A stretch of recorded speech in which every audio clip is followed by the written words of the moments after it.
बैठक से लेकर 22 अगस्त को पहली बैठक हुई थी, तब से लेकर आज तक की बैठक में लगातार राजनीति की चर्चा बाहर आ रही है और इस प्रकार का आचरण विपक्षी सांसदों के द्वारा ये तो फिर अपने आप में जेपीसी जैसी व्यवस्था पर ही गंभीर सवाल खड़ा कर देगा कि उसका मायने क्या है। विजय जी, देखिए, सबसे पहली बात, जो वक्फ बोर्ड संशोधन कानून को लेकर कांग्रेस पार्टी की तरफ से हमारी नियत और नीति बिल्कुल स्पष्ट है। हम चाहते हैं कि अल्पसंख्यक जो चाहते हैं उसके मुताबिक इसमें संशोधन नहीं होना चाहिए। तो इस मुद्दे पर हम देश के मुसलमानों के साथ हैं। उनकी धार्मिक आस्था और उनकी जो जीवन शैली है, हम उसका समर्थन करते हैं।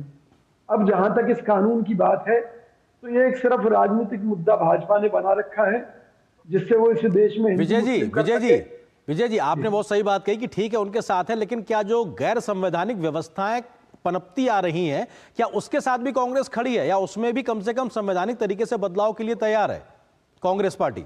निश्चित तौर पर हम चाहते थे कि जेपीसी की जांच में एक जो भेदभाव वाली बात है वो ना दिखाई दे, लेकिन सरकार की मंशा कहीं ना कहीं इस मुद्दे का राजनीतिकरण करने की है। इसलिए जितना भी इस मामले को लेकर पक्ष विपक्ष आप देख रहे हैं, वो वैसा सरकार चाहती है, इसलिए हो रहा है। वरना अगर सरकार को, अगर कांग्रेस पार्टी की किसी नीति से कोई दिक्कत है तो खुलेआम बात रखे ना। क्यों इस तरह का दोहरा व्यवहार करके वो जनता के बीच में कांग्रेस को मुस्लिम पार्टी साबित करना चाहती है? क्यों करना चाहती है? अरे उसे सीधी मुद्दों पर बात करनी चाहिए। और जो इसमें राजनीतिक तौर पर जो मुद्दे भाजपा ने उठाए हैं जी, उन मुद्दों को साइड में रखकर जो असल समस्याएं हैं, जिनको आप संवैधानिक समस्या बता रहे हैं, उनको दूर किया जाए। हमें कोई ऐतराज थोड़ी ना है, लेकिन मुद्दा फिर वही है कि सरकार इसके माध्यम से कहीं ना कहीं मुस्लिमों के हितों पर कुठाराघात करना चाहती है। विजय जी, सर यहाँ जब जेपीसी की बात होती, विजय कौशिक जी, सवाल यही है कि जो टाइम बाउंड तरीके से जेपीसी को काम करना है और कांग्रेस और समेत विपक्षी दल ये चाह रहे हैं कि साहब क्या ये टल जाए, तो उस दिशा में कोशिश हो रही है, शायद इसीलिए इतना हंगामा हुआ है। क्या उस दिशा में, या कहा जाए उस स्तर की भी राजनीति अब जेपीसी में होगी? नहीं, सबसे बड़ी बात यह है, क्या इसे टालने से कांग्रेस पार्टी को कोई फायदा है? बिल्कुल नहीं। हम फायदे नुकसान को लेकर कोई राजनीतिक दृष्टिकोण नहीं रखते।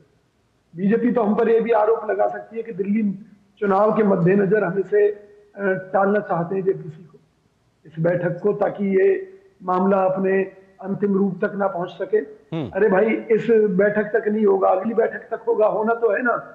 इसे टालने से हमें फायदा क्या है? नहीं तो फिर ये हो क्यों रहा है विजय जी? फिर हो क्यों रहा है ये सब? ये इसलिए हो रहा है क्योंकि भाजपा चाहती है कि विवाद उत्पन्न हो। विवाद उत्पन्न होंगे तो कांग्रेस पार्टी के ऊपर आरोप लगाना आसान रहेगा भाजपा के लिए। और भाजपा अपने उन मंसूबों में, जैसे अभी मेरे भाई साहब ने कहा कि भाई, अब जैसे इन्होंने भी एक ऐसी छवि हमारे पेश की है कि जैसे हम उन गलत बातों का भी प्रतिनिधित्व करते हैं। अगर हमने वक्फ बोर्ड को इतनी ही छूट दे दी थी तो अब तक तो इस देश को इस्लामिक राष्ट्र बन जाना चाहिए था। आज भी मोदी जी खुद मानते हैं कि मुसलमानों का कोई भला कांग्रेस राज में नहीं हुआ। और दूसरी तरफ भाजपा हमारी ऐसी छवि पेश करती है कि जैसे कांग्रेस राज में तो हमने मुसलमानों को इतनी छूट दे दी थी। सर, लेकिन ये जो आप, विजय जी, आप जो बात कर रहे हैं सच्चर कमेटी की रिपोर्ट, तो विजय जी, सच्चर कमेटी की रिपोर्ट तो वही बात कहती है जो बात आप कह रहे हैं कि इतने दशकों तक मुस्लिम समुदाय की जो बेहतरी होनी चाहिए थी उससे बहुत ज्यादा पिछड़ापन रहा है।